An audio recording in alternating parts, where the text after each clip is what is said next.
All right, our last video here on the theory, or the theory to begin being able to do some problems with this, we get into an equilibrium scenario that involves only water, called the auto-ionization of water, meaning that water will self-ionize basically into the characteristic ions of both an acid and a base.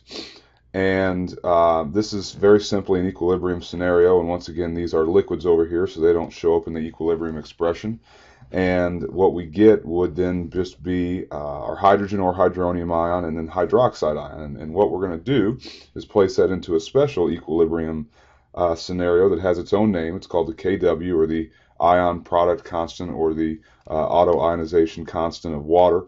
And for any solution then, at 25 degrees Celsius, should you multiply its hydrogen ion concentration and its hydroxide ion concentration by each other, you'll get the constant 1 times 10 to the negative 14th. So it's important to understand that a lot of people, for an acidic solution, people think that there's no hydroxide ion, and that's not true. An acidic solution just needs to have more hydroxide ion than, or I'm sorry, less hydroxide ion than the hydrogen ion. And a basic solution simply needs to have more hydroxide ion than the hydrogen ion. So both of them do exist in solution at the same time, and when you multiply them together, we will always get this constant right here. Now this is going to be very important, and it shows up even on the next slide why it's important, but this is almost something that you need to think about as a tool in your toolbox of solving acid-base problems, specifically pH problems when we get to that point. The very first application of KW is how we can convert between a Ka and a Kb.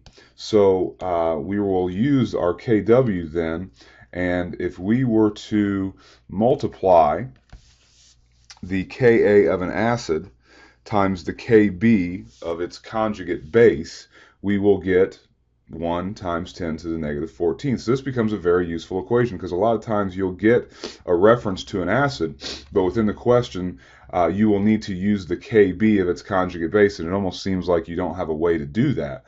But the way that you do that is with this equation here, and the main thing that we have to remember here is it's both the acid and the conjugate base. So some things have both a Ka and a Kb. So for example, the phosphate ion has a Ka, which is very, very low, but it also has a Kb. And this is not when we would use this scenario here. We can't multiply the Ka and the Kb of the phosphate ion to get Kw. I want to make sure that we understand that that's not what we're talking about here. We're talking about multiplying an acid's Ka times its conjugate base's Kb. So if we wanted to talk then about a different ion, let's maybe say the hydrogen phosphate ion, say we were to know its Ka, we can solve for the Kb, which is its conjugate base. So if we need to think about a conjugate base here, we need to make this behave like an acid, so it will lose this hydrogen ion here. So the conjugate base of the hydrogen phosphate ion is the phosphate ion. These are the things then that we could plug into this equation and it would work. So it's not the same ion, it's an acid and its conjugate base, or a base and its conjugate acid. So this kind of takes us through a procedure of how we would use that with the carbonic acid, and we would also use that then, if we were to use that as the Ka, we would then solve for the Kb of its conjugate base, which is the bicarbonate ion.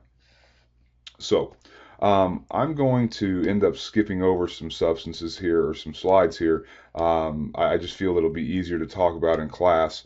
So in terms of finding how acidic or basic an amphoteric substance is, I'll just do that in class. The same with successive Kas here. I think that will be better to talk about in class. So I'm going to go ahead and skip through these and just get to the last little bit here of theory for this particular chapter before we get into some heavy problem solving. And the last one here is our last acid-base theory. So far we've got two different theories. We've got Arrhenius, then we had Bronsted-Lowry revise that, and then when it comes to organic chemistry, Lewis even revised Bronsted-Lowry even further. This is the same Lewis that we named Lewis structures after, so you can then imagine that this is going to be rooted pretty heavily in electrons and their movement. But again, this is very, very common in organic chemistry, which is very, very lightly discussed in AP chemistry, so it's why the College Board really doesn't pay a whole lot of attention to this. In fact, the only times I think that we'll see it is should we get one of those complex ion problems and they ask us which one is the Lewis acid or the Lewis base there in the reaction section. So I'll just simply define this here. A Lewis acid is an electron pair acceptor, which is very good because an acid is an acceptor, and that's going to help you guys to remember this. And then a base is an electron pair donor. So I don't know that I want to say that they technically revised this. It's just a new acid-base theory, but we do kind of get a little bit of alignment in terms of accepting and donating in terms of what's going to define our acid. So once again, we've got acid acceptor, base is a donor, and this is not really important here. I just included this, really just to fill more space on the slide. But I think the best way to really understand this is to actually see it drawn out. And in fact, this is probably the best way you can determine a Lewis acid versus a Lewis base. Is to actually see the Lewis dot structures and basically see what's going on here. So if we just think about this, we know that this is an acid. All right. So hopefully after we go through the whole the problem here, we get that that's a Lewis acid as well, because that's pretty much the characteristic ion of acids, no matter which acid-base theory we think about here.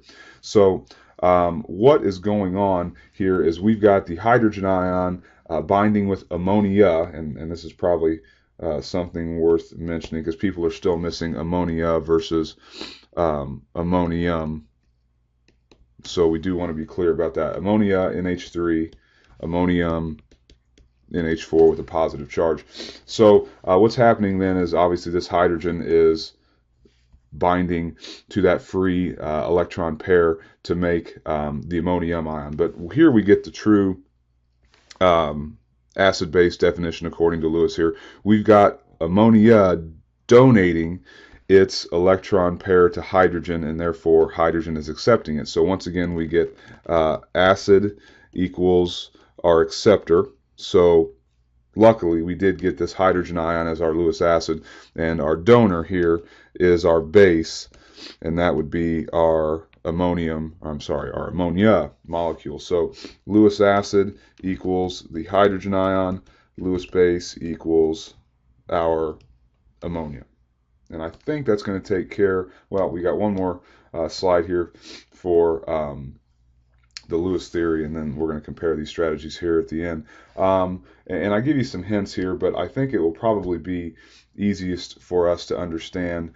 And I want to give you a general rule, because again, the only time I see this happening to us would be in the reaction section with our complex ions, and that is the part B that we saw asked of us on the actual AP test that I had to kind of revise for our most recent test. So what I'll say is our ligand in those is always going to be the Lewis base, and our metal, our transition metal, is always going to act as the Lewis acid, because one of the most common ligands is the example we just went through, ammonia. So that will always act as the Lewis base, and it then is donating an electron pair to any of our transition metals, or aluminum as well is our other one that can do this. So that's just pretty much a pretty good rule to follow should we be asked that question, because I think that's the only place that will show up.